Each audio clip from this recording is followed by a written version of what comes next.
अब ध्यान से सुनना, सबसे इम्पोर्टेंट, और अब गलती नहीं करना, ठीक है। दैट इज योर है आपका electrophilic addition by non classical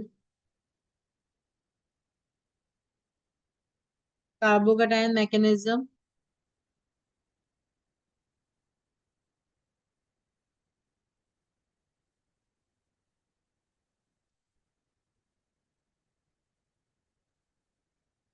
या यहाँ पर हम लिखेंगे when electrophile contains lone pair of electron। ना ध्यान से देखना, क्लासिकल के लिए कंडीशन क्या थी बेटा? लोन पेयर नहीं होना चाहिए। नहीं होना चाहिए। और यहाँ पर कंडीशन है कि उसके पास क्या होना चाहिए? लोन लोन पे। पेयर। चलिए अब ध्यान से देखना, इससे डिफरेंस क्या आएगा। तो मान लो मैंने एल्कीन पर वही मेरे पास एक इलेक्ट्रोफाइल ए बी का अटैक कराया, प्रोडक्ट जो बनेगा वही मार्कोनिकॉफ रूल के अकॉर्डिंग यहाँ बी और यहाँ ए। चलिए अब करते हैं मैकेनिज्म स्टार्ट। आ जाओ। मान लो मैंने लिया CH3 CH double bond CH2। बताओ इलेक्ट्रोफाइल ए और बी कहाँ पे अटैक करेगा?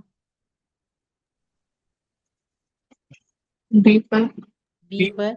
वो ही इलेक्ट्रोफाइल अटैक करेगा, बी को क्या भेजेगा बाहर, हाँ या ना? Yes ma'am.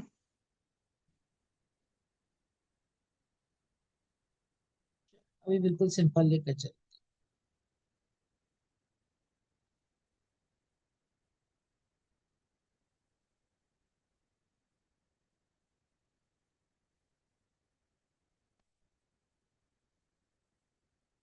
हाँ बेटा, यहाँ तक ठीक है। Yes ma'am. चलो अब इस चीज को समझना बिल्कुल ध्यान से। मान लो मैंने इसी इथीन पर किसका अटैक कराया? Br2CCl4। बताओ electrophile is B R plus. Br plus. ना जब Br प्लस अटैक करेगा यहाँ पर क्या आएगा? पॉजिटिव चार्ज, हाँ या ना? Yes ma'am. अब ध्यान से देखना, अगर हम इस Br के पास बात करें, क्या इस Br के पास लोन पेयर होगा या नहीं? Yes ma'am. क्योंकि हमने कंडीशन यही पढ़ी कि अब इस ए के पास क्या होना चाहिए? Lone pair. नाउ इसके पास वेकेंट ऑर्बिटल है और यस इसके मैम। पास क्या है? Lone pair. क्या ये अपना लोन पेयर इसके वेकेंट ऑर्बिटल को डोनेट कर सकता है या नहीं? कर सकते। कर सकता है। और जब ये लोन पेयर डोनेट करेगा तो आप ध्यान से देखना, एक 3 मेंबर रिंग बनेगी जिसमें एक हेटेरो एटम पर क्या आएगा? Positive charge.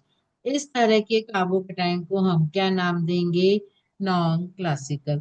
नॉन क्लासिकल का मतलब है एक 3 मेंबर रिंग बननी चाहिए और उस 3 मेंबर रिंग में किसी हेटेरो एटम पर क्या होगा? Positive charge. That is known as non classical. आई बात समझ में? तो सेम चीज, ये ए अपना इलेक्ट्रॉन किसको देगा? कार्बन को। और आपका किसका फॉर्मेशन होगा? रिंग का। और यहाँ पर क्या आएगा? Positive charge. कोई डाउट? No ma'am. यहाँ तक क्लियर है सबको? Yes ma'am. हाँ या ना? Yes ma'am. अब ध्यान से सुनना, डिफरेंस नंबर 1। सबसे पहले जब हमने नॉन क्लासिकल कार्बोकेटाइन बनाया, आप Br को चेक करो, इसका ऑक्टेट क्या है? Complete. Due to octet complete, सबसे बड़ा डिफरेंस क्लासिकल और नॉन क्लासिकल में। क्लासिकल में रीअरेंजमेंट होगा, नॉन क्लासिकल में रीअरेंजमेंट नहीं होगा। क्यों नहीं होगा? क्योंकि यहाँ पर क्या बन रहा है? Octet complete. आ गई मेरी बात समझ में? Yes yes. कोई डाउट किसी को? चलो अब दूसरा एग्जांपल समझना, ठीक है। जब बेटा मैंने इलेक्ट्रोफाइल का अटैक कराया था ए पर, तो यहाँ पर पॉजिटिव चार्ज आया था, हाँ या ना? पहले वाले केस में बात कर रही हूँ।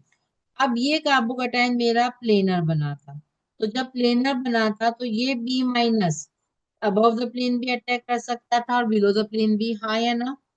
Yes ma'am. तो यहाँ पर पॉसिबल था एक बार बी और ए दोनों अपोजिट साइड से जुड़ते, और एक बार पॉसिबल था ए और बी दोनों सेम साइड से जुड़ते। यानी यहाँ पर सिन एडिशन भी हो सकता था और एंटी भी हो सकता था, हाँ या ना? Yes ma'am. अब ध्यान से सुनो, यहाँ पर एक थ्री मेंबर, इस तरह से एक थ्री मेंबर रिंग बनी, हाँ या ना? अब इस बॉन्ड को टूटना है और रिंग को ओपन होना है, तो मेरे पास दो पॉसिबिलिटीज हो सकती है। क्या पॉसिबिलिटी हो सकती है? पहला, ये बी आर माइनस इस साइड से अटैक करे और इसी साइड से इस रिंग को खोले। यानी जिस कार्बन से या जिस साइड से बी आर माइनस अटैक कर रहा है उसी साइड से रिंग ओपन हो रहा है, हाँ या ना? अरे यस और नो? Yes ma'am. बेटा बोलोगे तो मुझे पता लगेगा, हाँ या ना। Yes ma'am yes.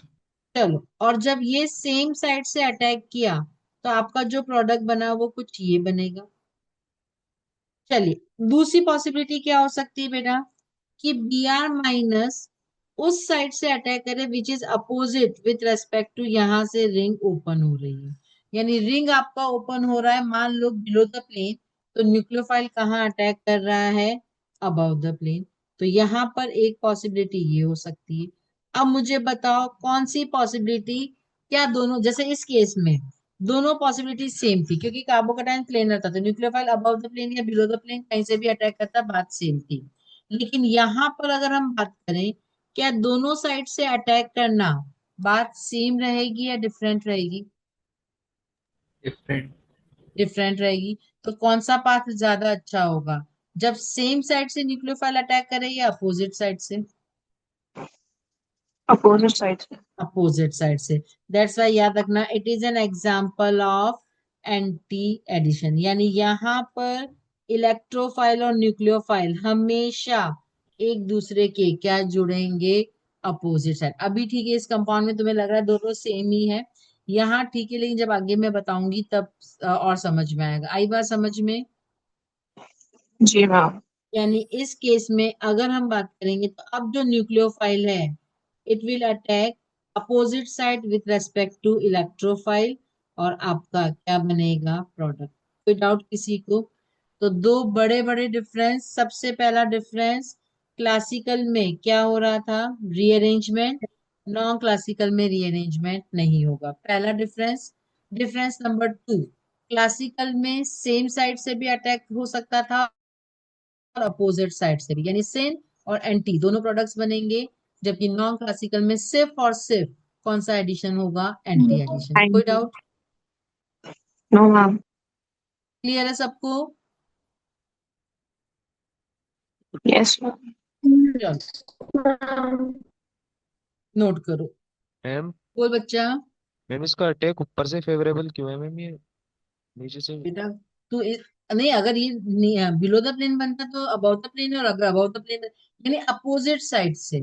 इसको यही समझ बेटा कि दो दरवाजे हैं, एक दरवाजे से बच्चा आ रहा है और एक दरवाजे से बच्चा जा रहा है, वो ज्यादा अच्छा है या एक ही दरवाजे से बच्चा है और एक ही दरवाजे से बच्चा जाए, तो वो कहाँ पर स्ट्राइक क्राउडिंग ज्यादा होगी? एक ही दरवाजे से ज्यादा हूँ। तो बस वही चीज, तो इसलिए हमें अपोजिट रास्ते से रखना है। तो अगर मान लो ये यहाँ से खुल रहा है तो इसके अपोजिट साइड से अटैक करा दे।